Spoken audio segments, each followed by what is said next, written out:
Hello, तो कैसे हैं आप लोग। मैं आ गया 8th लेक्चर में जो भी सर ने क्लास में क्वेश्चन कराए हैं। तो मैं आपका बायो यो रामलाल वो क्वेश्चंस डिस्कस करूंगा। मेरे यहाँ लाइट कटी है इसीलिए अंधेरा है, तो सोच रहा था अंधेरे में क्या करें, अंधेरे में क्या करें। तो अंधेरे में क्लास तो रिकॉर्ड कर ही सकते हैं, उसके लिए नेट की ज़रूरत नहीं पड़ती है, तो हम क्लास रिकॉर्ड कर ले रहे हैं। आज मेरा टेस्ट है फुल सिलेबस का। सोच रहा हूँ मैं फुल सिलेबस टेस्ट भी सॉल्व करा दिया करूँ क्या। जैसे देखो आप लोग, एक बात बताऊँ, आपसे ज़्यादा एक्सपीरियंस है। नॉर्मली जितने लोग हो गए सब मेरे से कम ही ड्रॉप किए होंगे। तो जैसे आपका 11th खत्म हो चुका है, लगभग 11th खत्म ही है। बायो में तो मुझे लगता है 12th भी चालू हो गया है, केम भी लगभग इक्वल ही है। तो आप फिजिक्स के फुल सिलेबस टेस्ट देना अभी से शुरू कर दो, फिजिक्स के नहीं सारे। अब आपको लगेगा ये पागलों जैसी बातें कर रहा है, मुझे भी 2-3 साल पहले ये पागलों जैसी बातें ही लगती थी। तो अभी से आप फुल सिलेबस टेस्ट देना शुरू कर दो। जो चैप्टर आप नहीं पढ़े उसके क्वेश्चन छोड़ दो, जो चैप्टर आप पढ़े हो उसके क्वेश्चन अटेम्प्ट करो। भाई फुल सिलेबस टेस्ट पार्ट से इजी होता है, हाँ 100% इजी होता है। क्यों पता है?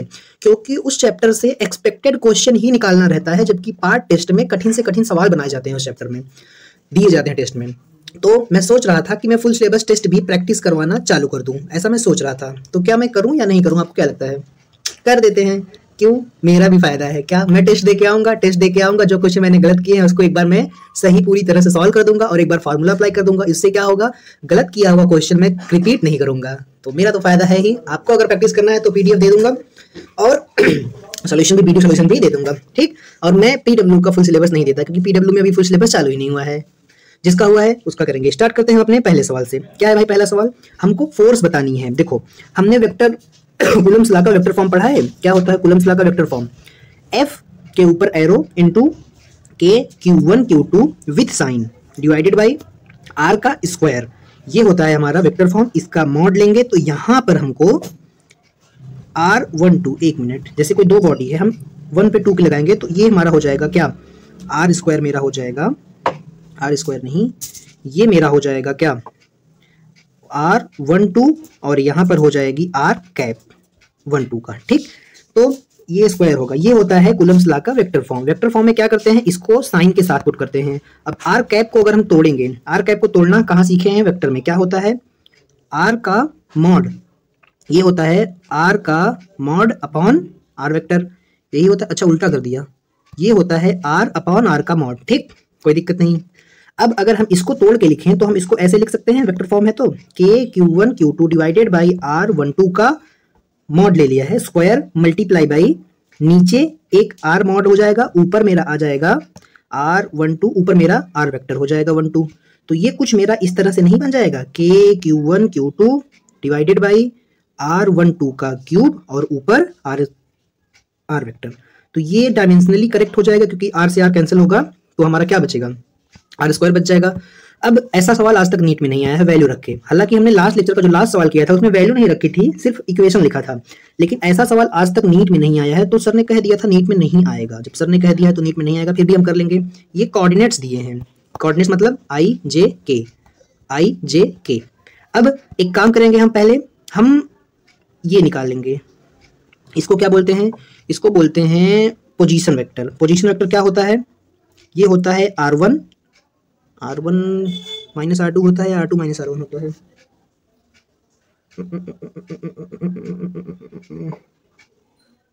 1 माइनस 2 होता है। भाई 2D पढ़ के आ जाओ, 2D या प्लेन पढ़ के आ जाओ, मैंने भी पढ़ा हुआ काफ़ी दिन हो गया है। तो ये होता है, ठीक है, कोई दिक्कत नहीं। अब हम क्या करेंगे, ये वाली मेरी वैल्यू क्या है, 2i कैप है, चलो आप इधर 2i कैप है, प्लस 0j है, तो j तो मेरा है ही नहीं मतलब, और 4k है। अब इसमें से माइनस करेंगे, माइनस क्या है, 5i plus 4j plus 4k है, ठीक है। जब इसको माइनस करेंगे तो 2i से माइनस 5i माइनस होगा तो कितना बढ़ जाएगा, माइनस 3i, प्लस 4k से 4k माइनस होगा तो ये कैंसिल हो जाएगा, बच क्या रहा है 4j, ये माइनस साइन जाएगा तो माइनस 4j हो जाएगा। तो ये मेरी आ गई पोजीशन, ठीक है।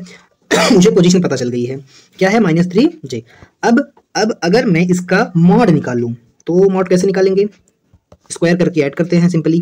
तो -3 का स्क्वायर प्लस -4 का स्क्वायर रूट के अंदर, ऐसे मॉड निकाला जाता है किसी का। अरे भाई ये i है, ये j है, दोनों एक दूसरे से 90 डिग्री पर है। 90 डिग्री पर दो इक्वेशन को ऐसे ही ऐड किया जाता है ना, तो 3 3 9 4 4 16, रूट के अंदर 25 हो जाएगा, रूट के अंदर 25 5 होता है। अब मेरा ये वाला पार्ट तो सॉल्व हो गया। अब मुझे क्या करना है, f is equal to k Q1 Q2 divided by R12 का cube multiply by R vector करना है। ठीक, कोई दिक्कत नहीं, यहाँ तक ठीक है। अब ध्यान से देखना, ध्यान से देखना, हमने ये वाला पार्ट पहले ही निकाल लिया है, ये वाला पार्ट ये है, ये 1 2 है। अब इसमें हम सिर्फ वैल्यू पुट कर देंगे, आंसर आ जाएगा K multiply by Q। Q कितना है? Q है 1 -3 है, माइनस के साथ साइन है, यहाँ पर साइन के साथ रखना है। दूसरा वाला चार्ज क्या है? 4 कूलम है, डिवाइडेड बाई इसका क्यूब, 5 का क्यूब, ये मेरा 5 आया है आंसर, ये देखो, तो ये 5 का क्यूब मॉड है ना। और यहाँ पर क्या होगा? यहाँ पर हो जाएगा -4 नहीं -3i -4j कैप। कहाँ से आया? ये देखो यहाँ से आया। ठीक, तो जब इसको सॉल्व करेंगे तो k की वैल्यू रखेंगे। k की वैल्यू क्या होती है? 9 × 10⁹ SI यूनिट में 3 चौक 12, तो ये -12 हो जाएगा। तो ये -12 मल्टीप्लाई हो जाएगा -3i -4j से, और नीचे हो जाएगा 5 का क्यूब 125। तो ये वाला माइनस साइन इससे मल्टीप्लाई होगा, इससे मल्टीप्लाई होके इसको बना देगा प्लस। तो ये कुछ हो जाएगा 9 multiply by 12 multiply by 10⁹ multiply by, ये ब्रैकेट में ये प्लस बन जाएगा, तब 3i + 4j बन गया डिवाइडेड बाई 125। तो ये मेरा आंसर आ गया, 12 9 108 हो जाएगा। आगे चलेंगे अगले सवाल पर। हमको देखो, सर ने चार्ज का फील करवाने के लिए ये क्वेश्चन करवाया था, हमको फोर्स बतानी है, force charge on plus Q, इसकी वजह से इस पर फोर्स कितनी होगी। तो सिंपली कितनी हो जाएगी? F = मान लेते हैं F है, ये हो जाएगी K Q × 2, ये चार्ज है ना 2 कूलम, डिवाइडेड बाई दोनों के बीच की डिस्टेंस r²। तो ये मेरी आ गई 2kq/r², ये आ गई F की वैल्यू। अब इस प्लस Q की वजह से इस पर जो फोर्स लग रही है, जितना इस पर फोर्स लगेगी उतना इस पर इलेक्ट्रिक फील्ड लगेगी। कैसे आगे फील करेंगे? देखो, इसकी वजह से इस पर फोर्स यही आया था। अब अगर यहाँ पर 5 कूलम होगा तो यहाँ से 5 से मल्टीप्लाई हो गया। यहाँ पर अगर सिर्फ Q चार्ज होता तो Q से मल्टीप्लाई होता, यहाँ पर अगर 1 कूलम होगा तो 1 से मल्टीप्लाई होगा, और ये बन जाएगा, और 10 होता तो 10 से। तो जो ये है ये एक यूनिक है, क्योंकि 1 कूलम से मल्टीप्लाई हो रहा है। ठीक, अगर 1 कूलम से मल्टीप्लाई हो रहा है तो उसकी वजह से फोर्स जो है वो kq/r² आएगी, जिसको हम रेफरेंस ले लेंगे। तो ये इसका कितना टाइम्स है? 10 गुना है। ये इसका कितना टाइम्स है? Q टाइम्स है। ये इसका कितना टाइम्स है? 5 टाइम्स है। ये इसका कितना टाइम्स है? 2 टाइम्स है। तो एक तरह से अगर 1 रुपए के, अगर 1 कूलम को हम 1 रुपए बोले तो 1 रुपए की अगर 5 पेन, तो 10 रुपए की कितनी पेन? 50 पेन। 50 पेन। तो ये कुछ यूनिटरी मेथड जैसा हो गया। अब देखो, वही चीज सर ने बताई है, अटोरा चीर फील। ठीक, अब ध्यान से देखना, इसकी वजह से कुछ इलेक्ट्रिक फील्ड जनरेट होगी। इलेक्ट्रिक फील्ड क्या होती है? इलेक्ट्रिक फील्ड कुछ होती है जो दो चार्जेस के बीच में होती है। जैसे फोर्स होती है वैसे वैसे इलेक्ट्रिक फील्ड होती है। फर्क सिर्फ इतना होता है कि इसमें हम प्रॉपर डायरेक्शन लेंगे और वेक्टर को अच्छे से कंसीडर करेंगे, इसमें हम नहीं करते थे। तो आगे चलते हैं अगले सवाल पर। अब ये देखो, मुझे ध्यान से बताना, ये तीसरी जगह हम कर रहे हैं कि नहीं, ग्रेविटेशन में किए। Find the neutral point between 2 charges, neutral point where electric field is 0। Neutral point उसको कहते हैं जहां इलेक्ट्रिक फील्ड 0 होता है। जहां इलेक्ट्रिक फील्ड 0 होता है वहीं पर फोर्स भी 0 होती है। क्यों? क्योंकि फोर्स = QE होता है। ठीक अगर फोर्स 0 है तो इलेक्ट्रिक फील्ड यहाँ पर 0 होगा। तो यहाँ पर फोर्स निकालना हमने, जहां पर अगर फोर्स 0 है वो हमने निकालना बहुत अच्छे से सीखा था। कैसे? ऐसे सीखा था, अगर दोनों सेम नेचर के चार्ज हैं, दोनों सेम नेचर के चार्ज है तो x ये हो जाता है हमारा, x = r/√n+1। ये हमारा हो जाता है क्या? ये हमारा हो जाता है ये वाला डिस्टेंस, जहां पर हम इलेक्ट्रिक फील्ड 0 मिलेगी हमको। अगर यही चार्ज अपोजिट नेचर का होता तब क्या होता? अगर चार्ज यही अपोजिट नेचर का हो जाएगा, एक सेकंड, ये देखो सेम नेचर है, नेगेटिव दोनों नेगेटिव होगा तो प्लस ही आएगा। लेकिन अगर अपोजिट नेचर हो गया और इलेक्ट्रिक फील्ड इसके बीच में आएगी सेम फोर्स की तरह, लेकिन अगर अपोजिट हो गया तो x = r/√n माइनस हो जाता था। जब अपोजिट चार्ज भी रखते थे तब भी ऐसा फोर्स निगेटिव में माइनस कर देते थे जहां पर फोर्स 0 होगी। तो जहां पर इलेक्ट्रिक फील्ड 0 होगी वो छोटे वाले चार्ज से मैग्नीट्यूड वाइज अंदर की तरफ, एक सेकंड, अंदर की तरफ नहीं होगा भाई, अपोजिट चार्ज है तो यहां से इस तरफ होगा।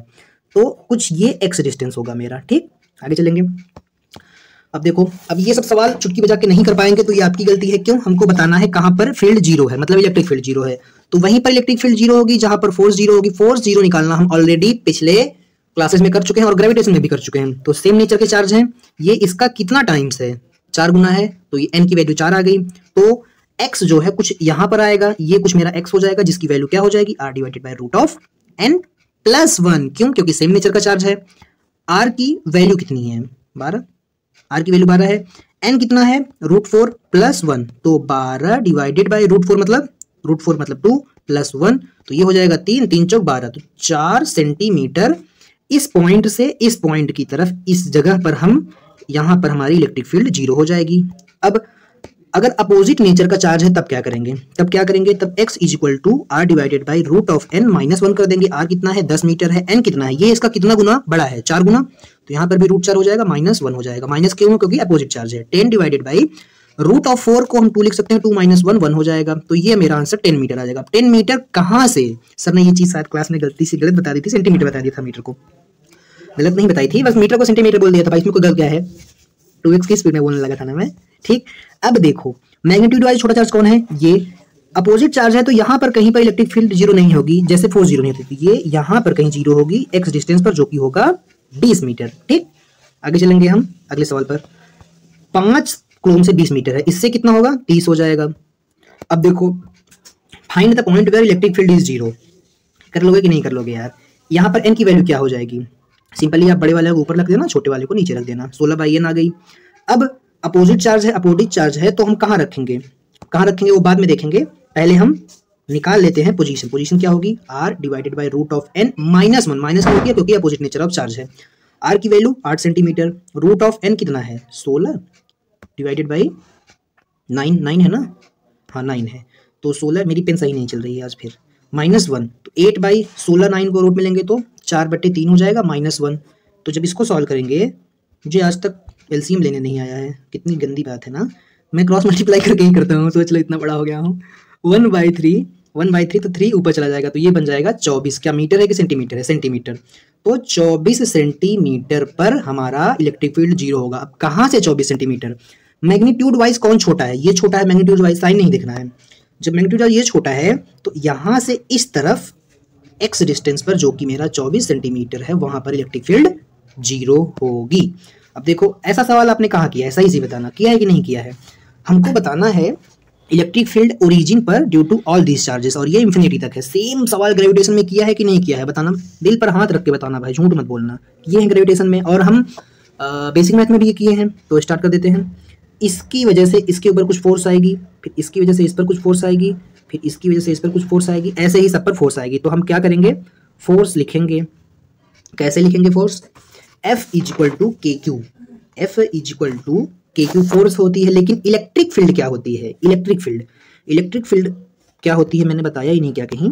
इलेक्ट्रिक फील्ड होती है के एक कूलम की वजह से, यहाँ पर बताना था मुझे, कहाँ गया, यहाँ पर जो इलेक्ट्रिक फील्ड होती है वो होती है एक कूलम चार्ज की वजह से, एक क्यू चार्ज होगा और उससे एक कूलम मल्टीप्लाई होगा डिवाइडेड बाय आर स्क्वायर, ये होती है मेरी इलेक्ट्रिक फील्ड। और ये एक कूलम 1 है तो ये तो दिखेगा नहीं, तो सिंपली ई क्या हो जाता है जनरली के क्यू बाई आर स्क्वायर। ये एक कूलम दिखता नहीं है लेकिन होता है, ठीक। अब वो उसका डेफिनेशन था। अब कहाँ थे हम, कहाँ थे, आ जाओ, यहाँ पर थे। तो इसकी वजह से कुछ इलेक्ट्रिक फील्ड होगी इन दोनों के बीच की। तो हम क्या करेंगे, मान लेते हैं E1 है, E1 कितनी हो जाएगी के, अच्छा ये माइनस वाला है, प्लस वाला करना है पहले, ये हो जाएगी E1 जो कि हो जाएगी के क्यू और उसके मल्टीप्लाई 1 कूलम मल्टीप्लाई है ही, ऑलरेडी है, ठीक। डिवाइडेड बाई क्या करेंगे, डिस्टेंस कितना है ये 1 मीटर, तो 1 का स्क्वायर हो जाएगा। अब इसी तरह सारी फोर्स जुड़ती जाएगी, हम काम करते हैं इसको ई नेट बोल देते हैं। अब इसके और इसके ये वाली इलेक्ट्रिक फील्ड निकालेंगे तो ये भी के क्यू ही होगी, डिवाइडेड बाई 2 मीटर, तो 2 दूनी ये 2 का स्क्वायर हो जाएगा, प्लस तीसरी वाली पे लिखेंगे, इस पे लिखेंगे तो के क्यू तो सेम ही होगा, नीचे क्या हो जाएगा 4 का square up to n number, ठीक।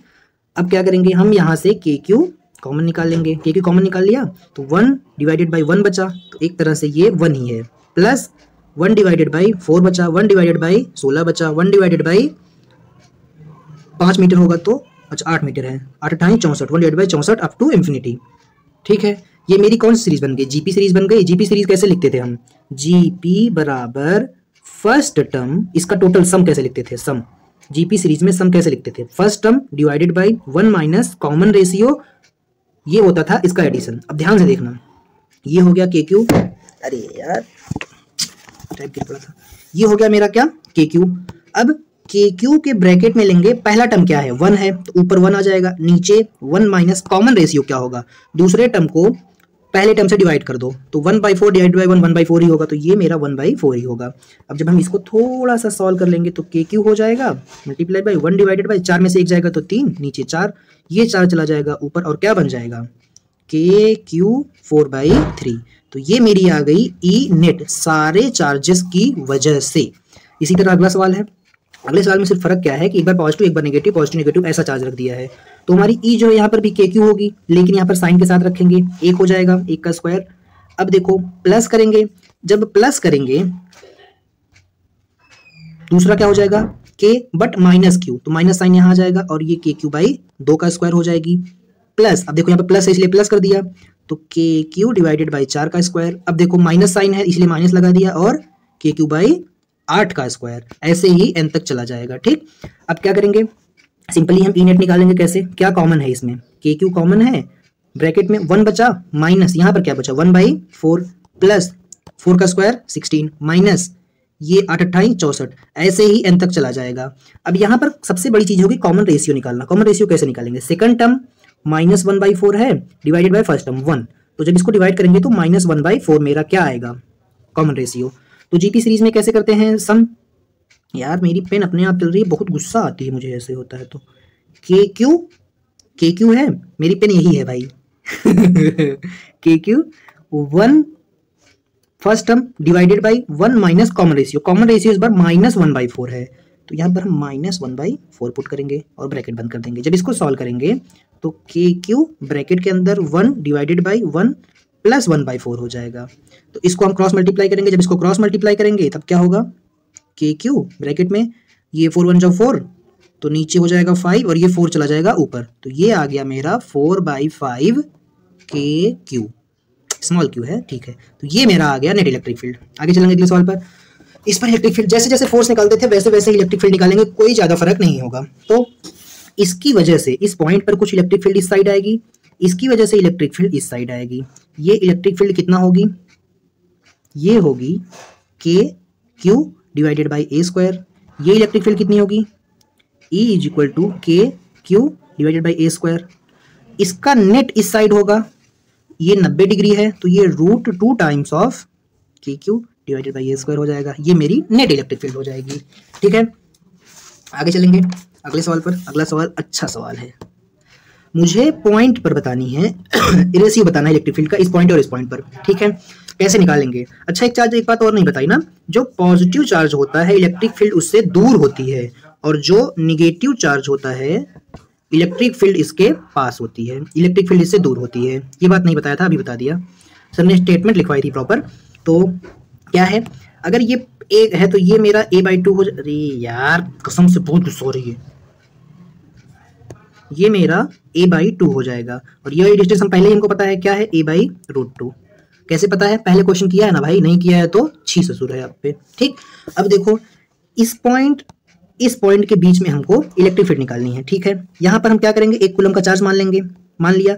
यहाँ से यहाँ के बीच की इलेक्ट्रिक फील्ड मान लेते हैं कुछ E टाइम्स ऑफ B है। ठीक है, जो K into plus q charge होगी divided by R square. R कितना है यहाँ पर, a/√2 का स्क्वायर। अब जब इसको स्क्वायर करेंगे तो √2 का 2 बन जाएगा और वो ऊपर चला जाएगा। कम से कम 50 बार ये चीज़ कर चुके हैं, अब मैं समझाने की शक्ति नहीं है मेरे अंदर, ये कैसे हुआ। अब इसमें ऐसे ही चार्ज लिखेंगे, यहाँ पर 1 कूलम मान लेंगे, फिर यहाँ पर कुछ E ऑफ A लिखेंगे जो कि क्या हो जाएगा K into Q divided by दोनों के बीच की डिस्टेंस a/2 का स्क्वायर। तो ये इस बार 4 बन जाएगा और 4kq बाई ए स्क्वायर हो जाएगा। और जब रेशियो निकालेंगे तो E A वाले में रेशियो देखो अलग क्या है, 4 है और 2 है, तो सीधा सीधा 4 और 2 कर देंगे, जबकि रेशियो आ जाएगा 2/1 का। आगे चलेंगे नेक्स्ट क्वेश्चन पर।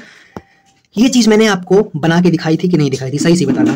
फोर्स वाले में क्या बना के दिखाई थी कि इसके सेंटर पर अगर सिमेट्रिक चार्ज है, सेम नेचर के चार्ज है, सेम नेचर के चार्ज है कि नहीं है, अगर सारे कॉर्नर्स पर सेम नेचर के चार्ज है तो सेंटर पर जो फोर्स होती है नेट फोर्स वो 0 होती है। अगर नेट फोर्स 0 होती है इसीलिए इलेक्ट्रिक फील्ड भी 0 होगी सब में। हाँ सब में, क्यों, क्योंकि F is equal to QE होता है। ठीक, आगे चलेंगे। हमको बताना है इलेक्ट्रिक फील्ड, ये सर ने लिखा नहीं था, ये मैंने अपने हाथों से लिखा है। इलेक्ट्रिक फील्ड हमको बतानी है इस पॉइंट पर। कैसे निकालेंगे भाई, अगर तीनों पॉजिटिव होता तो 0 हो जाता। ध्यान से देखो यहाँ पर एक निगेटिव हो गया है, जब एक निगेटिव हो गया है तब दिमाग लगाना पड़ेगा। मैंने एक चीज बताई थी, क्या बताई थी, पॉजिटिव चार्ज से इलेक्ट्रिक फील्ड दूर होती है, तो इसकी वजह से जो इलेक्ट्रिक फील्ड होगी ये इससे दूर होगी, मतलब कुछ इस तरफ होगी, होगी कि नहीं होगी इतना बताना, इसकी वजह से और इसकी वजह से इलेक्ट्रिक फील्ड कुछ इस तरफ होगी, होगी कि नहीं होगी। मान लेते हैं वो इलेक्ट्रिक फील्ड ई है, मान लेते हैं वो इलेक्ट्रिक फील्ड ई है। अब इसकी वजह से इलेक्ट्रिक फील्ड इस साइड आएगी कि इस साइड जाएगी, बताना। इस साइड आएगी, क्यों, क्योंकि नेगेटिव चार्ज है और नेगेटिव चार्ज रहता है तो इलेक्ट्रिक फील्ड इसकी तरफ हो जाती है। इसको हम कुछ ई मान लेते हैं। अब क्या करेंगे, सिंपली इसका रिजल्टेंट निकाल लेंगे। ये वाला एंगल कितना है बताओ, ये वाला मेरा जो एंगल है वो मेरा है 120 डिग्री।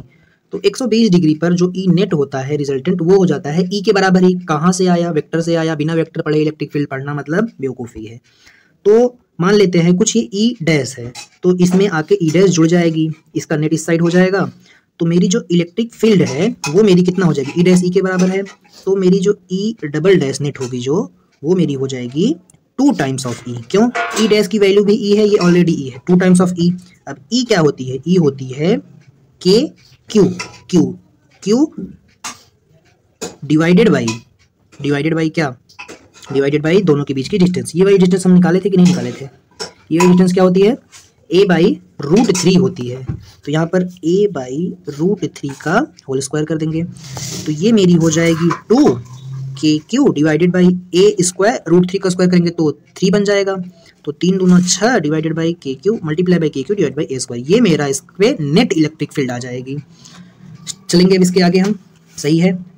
अब देखो हमको सेंटर पे इलेक्ट्रिक फील्ड बतानी है कैसे बताएंगे, ध्यान से देखना। इसकी वजह से ये इलेक्ट्रिक फील्ड है, इसकी वजह से कुछ इलेक्ट्रिक फील्ड इस तरफ लगेगी, इसकी वजह से इस तरफ लगेगी, इसकी वजह से अपोजिट में जाती है पॉजिटिव चार्ज, तो ये कैंसिल हो जाएगा, ये कैंसिल हो जाएगा। अब इस चार्ज की वजह से इलेक्ट्रिक फील्ड इस साइड लगेगा, नेगेटिव चार्ज की तरफ लगता है, और इस चार्ज की वजह से इससे दूर लगेगा, तो ये भी इस साइड ही लगेगा। तो मान लेते हैं अगर इलेक्ट्रिक फील्ड ई है तो ई जो मेरा डैश होगा वो हो जाएगा ई, मान लेते हैं इसकी इलेक्ट्रिक फील्ड ई है और इसकी भी ई है, ई प्लस ई हो जाएगा, मतलब 2e हो जाएगा। अब ई की वैल्यू क्या होती है भाई, K Q by R square. R यहाँ पर क्या होगा, अगर ये स्क्वायर होता है तो ये वाली डिस्टेंस जो होती है वो होती है a बाई √2, तो यहाँ पर हो जाएगा a बाई √2 का होल स्क्वायर, तो ये √2 बन जाएगा और ऊपर चला जाएगा तो 4 बन जाएगा, मैं 2 से मल्टीप्लाई होके, और ये a स्क्वायर ही रहेगा, तो 4kq a स्क्वायर हो जाएगी हमारी इलेक्ट्रिक फील्ड। आगे चलेंगे अगले सवाल पर। ये देखो अच्छा सवाल, क्यों अच्छा सवाल है, ये वाला पहले करेंगे हम। क्यों अच्छा सवाल है, क्यों अच्छा सवाल है, क्योंकि यहाँ पर इस बार ये पॉजिटिव है, ये नेगेटिव है, ये पॉजिटिव है, ये नेगेटिव है। इस पॉजिटिव की वजह से इस तरफ कुछ इलेक्ट्रिक फील्ड लगेगी, लगेगी कि नहीं लगेगी इतना बताना, लगेगी। इसकी वजह से इस तरफ लगेगी, दोनों एक दूसरे को कैंसिल कर देंगे, ठीक है। और ये नेगेटिव चार्ज है, जब ये नेगेटिव चार्ज है, जब ये नेगेटिव चार्ज है तो ये अपनी तरफ एक इलेक्ट्रिक फील्ड बनाएगा और ये अपनी तरफ, तब भी ये दोनों कैंसिल हो जाएंगी, तो जो इस पर ई नेट है वो मेरी क्या हो जाएगी, 0 हो जाएगी। अब देखो सेम नेचर के चार्ज नहीं है फिर भी इलेक्ट्रिक फील्ड 0 हो गई, ठीक। अब देखो ये वाली चीज यहाँ पे की है क्या, नहीं ठीक है। अगर यहाँ पर पॉजिटिव होता, यहाँ पर नेगेटिव, यहाँ पे पॉजिटिव, यहाँ पे नेगेटिव, तब क्या होता, तब सिंपली इस साइड 2 इलेक्ट्रिक फील्ड आती, 2e के बराबर होती, इस साइड 2 इलेक्ट्रिक फील्ड आती, 2e के बराबर होती। कैसे, इसकी वजह से एक इलेक्ट्रिक फील्ड चार्ज की तरफ, इसकी वजह से चार्ज से दूर, इसकी वजह से चार्ज से दूर, इसकी वजह से चार्ज की तरफ, तो 2e हो जाएगी, और 2e का रिजल्टेंट क्या हो जाएगा, 2√2 टाइम्स हो जाएगा ना, इसके बीच का एंगल 90 डिग्री है, तो √2 टाइम्स हो जाएगा 2e का, और e कितना है, तो ये हम इसको 2√2 लिख सकते हैं, 2√2e। e की वैल्यू क्या है, e हो जाता है के क्यू अपॉन आर स्क्वायर। अब r क्या होगा, इसके बीच की डिस्टेंस r होता है r डिवाइडेड बाई रूट, अच्छा a दिया है या कुछ दिया नहीं है, मान लेते हैं r जो है वो √2 है, इसका स्क्वायर करेंगे तो ऊपर चला जाएगा, ऊपर जाएगा तो ये 4 बन जाएगा, तो ये 2 बन जाएगा, तो 2 दूनी 4 हो जाएगा, 4√2 K Q divided by R square, ठीक। आगे चलेंगे अगले क्वेश्चन पर। अब देखो अगला सवाल क्या है भाई, हमको इलेक्ट्रिक फील्ड बतानी है पॉइंट P पर। अब ध्यान से देखना कैसे निकालेंगे, ये पॉइंट P यहाँ नहीं है, ये पॉइंट P यहाँ है, ठीक। इसकी वजह से कुछ इलेक्ट्रिक फील्ड इस तरफ लगेगी, हमने फोर्स निकाला था कि नहीं निकाला था, इसकी वजह से इस तरफ ध्यान देना कि दोनों पॉजिटिव चार्ज हों, पॉजिटिव चार्ज है तो इलेक्ट्रिक फील्ड इससे दूर लगेगी, इलेक्ट्रिक फील्ड इससे दूर लगेगी, क्योंकि पॉजिटिव चार्ज पे इलेक्ट्रिक फील्ड उससे दूर भागती है, तो ये मेरा कुछ E हो जाएगा, ये भी E हो जाएगा। ये एंगल क्या होगा, 60 डिग्री, अगर ये 60 है तो अगर 60 डिग्री होता है उसका रिजल्टेंट निकालते हैं तो ई नेट कितना आ जाएगा, 60 डिग्री पर √3 टाइम्स ऑफ ई। ई कितना है, ई आर के क्यू बाई आर स्क्वायर, और आर स्क्वायर आर की जो वैल्यू होगी यहाँ पर होगी आर डिवाइडेड बाई √3, आप पुट कर सकते हैं, सिंपल है।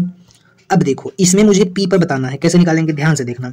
इसकी वजह से कुछ इस साइड चार्ज ई आएगा और इस चार्ज की वजह से इस साइड कुछ इलेक्ट्रिक फील्ड ई आएगी, यहाँ तक ठीक है, कोई दिक्कत नहीं। इसका रिजल्टेंट कुछ इस तरफ आएगा जिसको हम ई डैश बोलेंगे।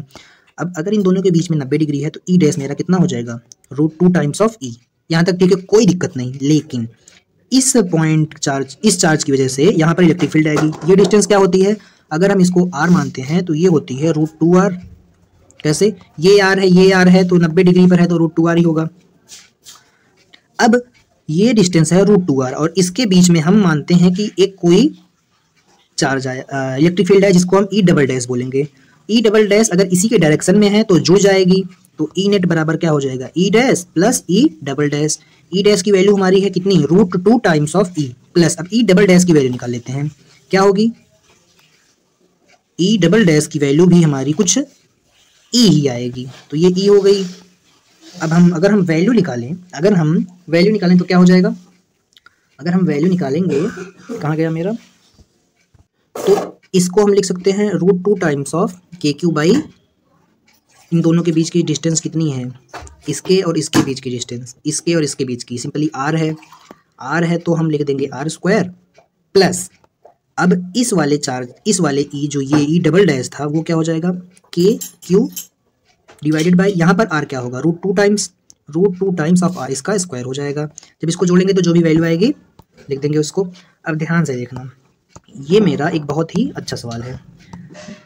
एक ट्रायंगल दिया है, हमको पी पॉइंट पर इलेक्ट्रिक फील्ड बतानी है। अब ध्यान से देखो, यहाँ पर चार्ज उल्टा कर दिया, कुछ नहीं होगा, कोई फर्क नहीं पड़ेगा, सिर्फ पॉजिटिव चार्ज की वजह से इलेक्ट्रिक फील्ड इस तरफ आई थी। अगर ये पॉजिटिव रहा होता तो इधर आता, चार्ज उल्टा है तो इलेक्ट्रिक फील्ड मेरी पलट जाएगी, तो मेरी इलेक्ट्रिक फील्ड इस साइड बनेगी, इस बार नेगेटिव चार्ज की तरफ, और इसके बीच का एंगल कितना होता है 120। कैसे 120 हुआ, ये 60 है तो ये तो 120 ही होगा ना, 180 में से 60 घटाएंगे तो 120 आ गया। तो 120 पर एक जादू होता है, क्या जादू होता है, जो रिजल्टेंट होता है वो इंडिविजुअल के बराबर हो जाता है। तो मेरा E और E का सम, E प्लस E का जो सम है वो E के बराबर आ जाएगा। E है पॉइंट P पर, E नेट जो है, समझे कि नहीं समझे, 120 डिग्री पर ऐसा जादू होता है, हमने ये वेक्टर में पढ़ा है। अब देखो यहाँ पर ध्यान से देखो क्या है, यहाँ पर चार्ज दे दिया है, हमको O पर बताना है, क्या बताना है, O पर फाइंड द इलेक्ट्रिक फील्ड। तो ये प्लस चार्ज Q है, ये 6Q है, तो इसकी वजह से कुछ प्लस चार्ज है तो इसकी वजह से इससे दूर इलेक्ट्रिक फील्ड बनेगी, कितनी बनेगी 6E। इसकी वजह से कुछ इससे दूर इलेक्ट्रिक फील्ड बनेगी 4E। अब इसकी वजह से इलेक्ट्रिक फील्ड इसकी तरफ बनेगी 2E, और इसकी वजह से भी इससे दूर, इसके पास बनेगी और इससे दूर बनेगी, ये ऊपर वाले की, ये हो गई 2E। तो अगर हम इसका एपीटी यहाँ पर बनाएं तो ये ऐसा है, ऐसा है, ऐसा है और ऐसा है, ये मेरा 6E है, ये मेरा 4E है, ये मेरा 2 और 2 कितना हो गया 4E हो गया 4E। अब ये एंटी पैरेलल है तो सिंपली माइनस कर देंगे तो ये कुछ ऐसा बन जाएगा, ये कितना हो जाएगा,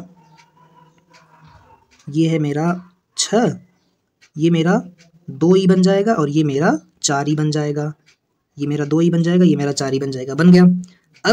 अब मुझे रिजल्टेंट निकालना है, तो रिजल्टेंट कुछ इसके बीच में होगा और ये 90 डिग्री बनेगा।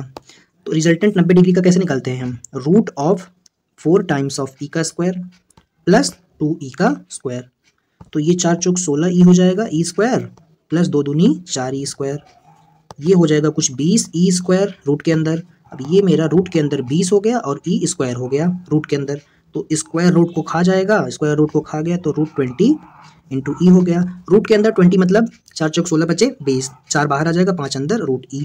अब E की वैल्यू क्या लिखेंगे, E की वैल्यू लिखेंगे के क्यू डिवाइडेड बाई डिस्टेंस दोनों के बीच की, इसके और इसके बीच की डिस्टेंस क्या होती है A/√2, तो सिंपली हम A/√2 का होल स्क्वायर लिख देंगे। तो यहाँ पर ये 2 बन जाएगा और ये 2 ऊपर जाके मल्टीप्लाई होगा तो 8 √2 नहीं √3, अरे भाई √5 है, 5 और 3 एक जैसा दिख रहा है, √5 KQ divided by A square, ये मेरा नेट रिजल्टेंट आ जाएगा। इस वाले ऑप्शन में हमको बतानी है इलेक्ट्रिक फील्ड की डायरेक्शन, कैसे निकालेंगे, ये दोनों एंटी पैरेलल है तो कुछ नेट रिजल्टेंट इस पॉइंट का इस तरफ होगा, और तीसरा चार्ज कहाँ पे है, इस पॉइंट पर है, तो ये कुछ अपने से दूर इस तरफ लगाएगा, एक सेकेंड, ये प्लस क्यू चार्ज है, ये प्लस 2q है, तो ये 4 है, ये मेरा प्लस q है, तो इस तरफ मेरा एक वेक्टर बनेगा, इलेक्ट्रिक फील्ड का एक डायरेक्शन इस तरफ होगा। अब दूसरा डायरेक्शन मेरा किस तरफ होगा, ये प्लस q है, तो ये इस तरफ चार्ज लगाएगा, इस बीच में थोड़ी लगाता है ना, लाइन के अलॉन्ग लगाएगा, तो ये मेरा इस तरफ चार्ज लगाएगा। एक सेकेंड, कुछ मिस्टेक हो रही है, बेसिक चीज़ भूल गए थे, देख रहे हो, यही होता है। पॉजिटिव चार्ज है भाई, पॉजिटिव चार्ज है, तो ये अपने से दूर इलेक्ट्रिक फील्ड लगाएगा, तो इस साइड कुछ 2e लगेगा। ये भी पॉजिटिव चार्ज है, तो ये कुछ इस साइड मेरा, देखो ये पॉइंट है, ये पॉइंट है, ये पॉजिटिव चार्ज है, तो ये इस तरफ e लगाएगा। ये प्लस 2q है, तो ये अपने अपोजिट इस साइड 2e लगाएगा इलेक्ट्रिक फील्ड। पहली बात। दूसरी बात क्या, ये पॉइंट ये है, ये वाला पॉइंट जो है वो ये वाला है। अब ध्यान से देखना, ये दोनों एंटी पैरेलल हैं, जब ये दोनों एंटी पैरेलल हैं तो एक दूसरे को कैंसिल कर देंगे। जब एक दूसरे को कैंसिल कर देंगे तो मेरा नेट इलेक्ट्रिक फील्ड कुछ एक इस तरफ आ जाएगा और ये वाला अपने से दूर लगाएगा इलेक्ट्रिक फील्ड इस तरफ। तो ये एक इलेक्ट्रिक फील्ड ई इस साइड आएगा, एक ये अपने से दूर ई लगाएगा, तो रिजल्टेंट कुछ बीच में आएगा। तो मेरा जो रिजल्टेंट है ये इधर लगा रहा है, ये इधर, तो ये इस तरफ आएगा। मतलब मेरा ऑप्शन नंबर कौन सा सही है, सेकंड वाला। एक क्वेश्चन शायद मैं भूल गया हूँ, क्या देखते हैं, रुको, डिस्कार्ड। एक क्वेश्चन वो एक हेक्सागोन वाला क्वेश्चन था जिसमें मुझे कुछ और बताना था। कहाँ गया, ये है। इस पर हमने इलेक्ट्रिक फील्ड नहीं फाइंड की ना, फाइंड कर लेते हैं। सर जी का लोगो हटा देते हैं भाई, इसकी वजह से कॉपीराइट आ जाता है, पहले ही कर देना चाहिए था ये। ठीक है, अब देखो क्या करेंगे, हम नेट इलेक्ट्रिक फील्ड निकालेंगे इसकी वजह से। तो इस पॉइंट पर इलेक्ट्रिक फील्ड निकालेंगे। कैसे निकालेंगे, ये पॉइंट की वजह से कुछ इस तरफ इलेक्ट्रिक फील्ड होगा और इस पॉइंट की वजह से इस तरफ होगा, तो ये मेरा 2e हो जाएगा। इस पॉइंट पर माइनस की वजह से कुछ e होगा और प्लस की वजह से भी इसी तरफ होगा, तो ये भी मेरा 2e हो जाएगा। इस पॉइंट पर इस तरफ माइनस है तो e होगा और इसकी वजह से इससे दूर बनेगा, ये भी 2e हो जाएगा। अब ध्यान से देखो, इसके बीच का एंगल 120 होता है। कैसे होता है, ऐसे होता है। ये हेक्सागोन है, तो हेक्सागोन में ऐसे कितने ट्रायंगल बनते हैं, ऐसे कितने सारे ट्रायंगल बनते हैं, सबका एंगल 60 डिग्री होता है। तो ये इक्विलेटरल होता है, तो ये 60, तो ये 60, तो इसके बीच का एंगल 120 डिग्री। और अगर 120 डिग्री इसका एंगल है तो इस डायरेक्शन में कुछ 2e फिर से आ जाएगा जो जुड़ जाएगा इसमें, तो 2e और 2e का रिजल्टेंट 2e बन जाएगा। 120 डिग्री पर जादू होता है और ये टोटल हो जाएगा 4e, और 4e क्या हो जाएगा, k q divided by r square. इसके बीच की डिस्टेंस हम r मान लिए, तो ये मेरा आ जाएगा इसका आंसर। यही क्वेश्चन स्किप हो गया था। मिलते हैं हम अपनी अगली क्लास में, तब तक के लिए ओके बाय। मैं जा रहा हूँ टेस्ट देने।